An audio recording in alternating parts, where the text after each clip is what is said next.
Hello, good morning. Ngayon, reviewin naman natin kung paano magsagot ng patterns and sequence. So for example, sa number 1, meron tayong 4, 12, and 36. So ang technique lang dyan, hanapin nyo yung pattern niya.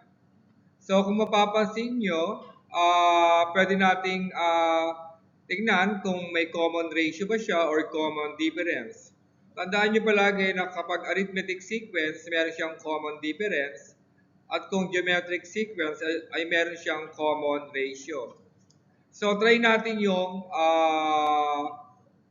common ratio. So kapag common ratio, geometric sequence siya. Mapapansin nyo naman na geometric sequence siya kasi meron siyang common ratio. To get the common ratio, ang gagawin nyo lang, i-divide nyo yung 12 divided by 4. So 12 divided by 4, 3. And 36 divided by 12 is also 3.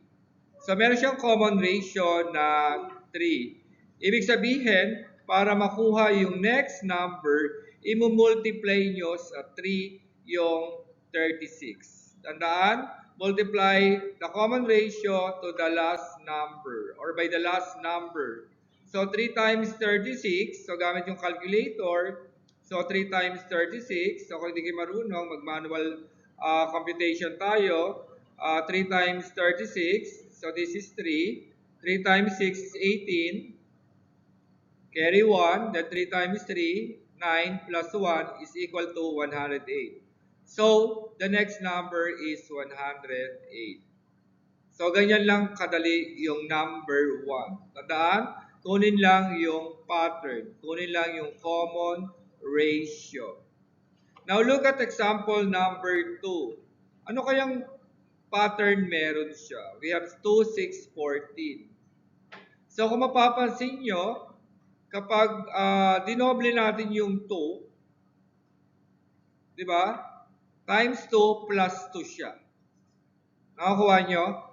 Times 2 plus 2. So, ang i-apply natin is times 2 plus 2. Or actually, meron siyang pattern. Meron siyang common difference. Tignan nyo yung common difference niya.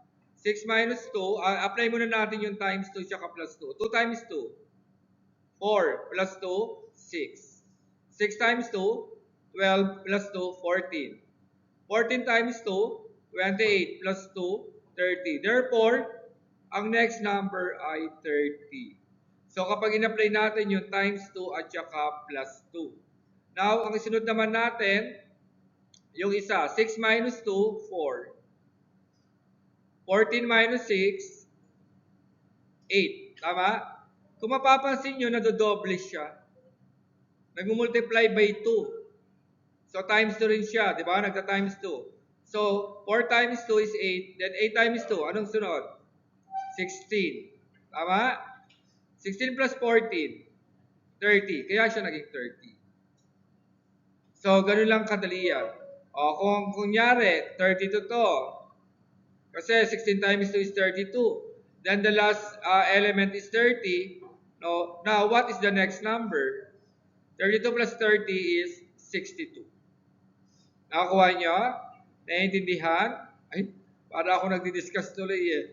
Pinapanood nyo pala ako. Sorry. Okay. Sorry.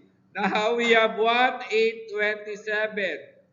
Kung mapapansin nyo, perfect cube sila. Perfect cube. So, 1 cube, 2 cube,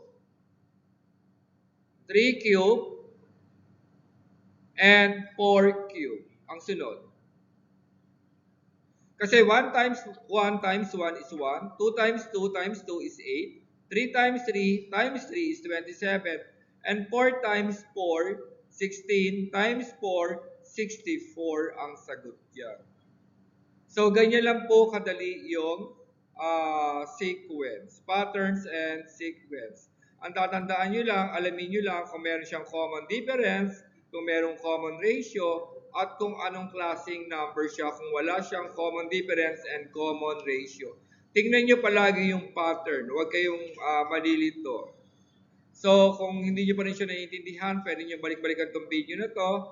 So, thank you for watching. Ingat!